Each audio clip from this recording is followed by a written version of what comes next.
आमच्या जाहीरनाम्यामध्ये नांदेड शहरामध्ये काही भागामध्ये पाणी मिळत नव्हतं. तांत्रिक काही मुद्दे, पाण्याची उपलब्धता आहे, तांत्रिक मुद्दे काही होते आणि त्यामुळे आम्ही ते दूर करत आहोत. अडचणी ज्या आहेत त्यातला रविनगर कवठा परिसरामध्ये आज त्याची सुरुवात केलेली आहे आणि वाल्व आम्ही वेगळा बसून पाणी टाकी आहे, पाण्याची कमतरता नाही, पण तांत्रिक काही मुद्दे होते ते दूर करून आता या ठिकाणी पाण्याची उपलब्धता सुरू झालेली आहे. आणि त्याचबरोबर 74 सेवा महानगरपालिकेच्या आम्ही ऑनलाईन सर्व्हिसेस सुरू केल्या, म्हणजे जन्म प्रमाणपत्र, मृत्यू प्रमाणपत्र, तक्रारी संदर्भातलं काय आहे, आरोग्याविषयी काय आहे, अतिक्रमण संदर्भात ज्या काही लोकांच्या तक्रारी असतील ते ऑनलाईन सेवा, म्हणजे आपण जर QR कोड स्कॅन जर केला तर ताबडतोब आपल्याला ते ऑनलाईन करता येतं, अर्ज करता येतो आणि 5 दिवसाच्या आत त्याचा निपटारासुद्धा महापालिकेने शासनाने दंड घालून दिला की 5 दिवसात त्याचा निपटारा झाला पाहिजे. आणि ज्यांना ऑनलाईन जमत नाही त्यांनी प्रत्यक्ष काउंटरला यावं, आपला अर्ज द्यावा, ती सोय दोन्ही ठेवलेल्या आहेत, ज्यामुळे मला खात्री आहे की येणाऱ्या काही दिवसामध्ये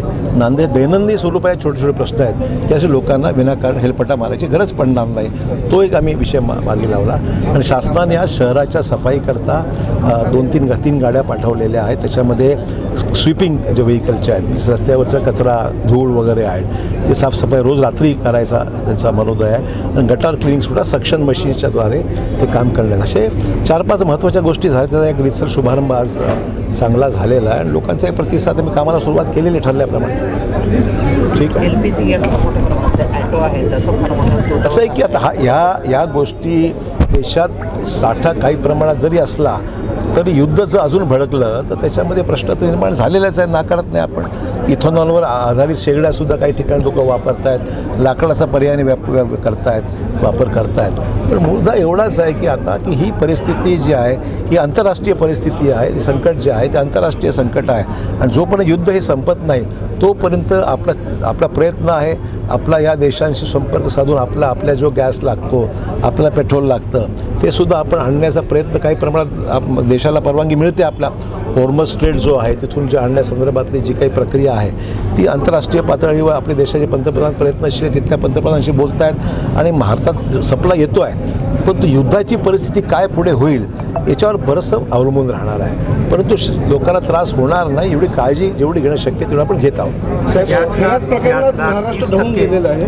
खरात अशोक खरात प्रकरणात काय सांग? ठीक आहे, तपास होईल. नियमाप्रमाणे जी काय कारवाई ते होईल. पोलिसांनी 10 गुन्हे दाखल झालेले आहेत. रोज लोक पुढे येत आहेत. सत्यता तपासून त्यामध्ये काय कारवाई होईलच. त्याच्यामध्ये खराबच्या पिंपळामध्ये 39 आमदारांची कारनामे असतील आरोप केले. असं आहे. आता आरोप करणं भाग वेगळा, सत्यता तपासणं भाग वेगळा. त्यामुळे सत्यता जे मिळेल त्याप्रमाणे कारवाई होणारच आहे. सर 30% गॅस जारत आहे त्याची KYC झालेली नाही. त्याची KYC झालेली नाही.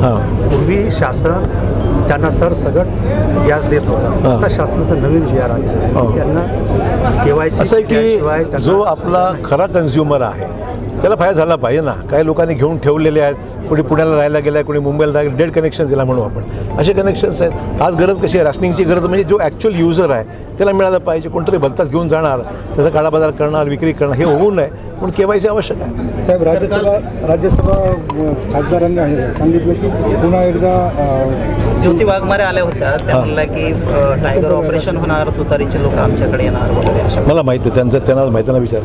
सरकार उपमुख्यमंत्री आले होते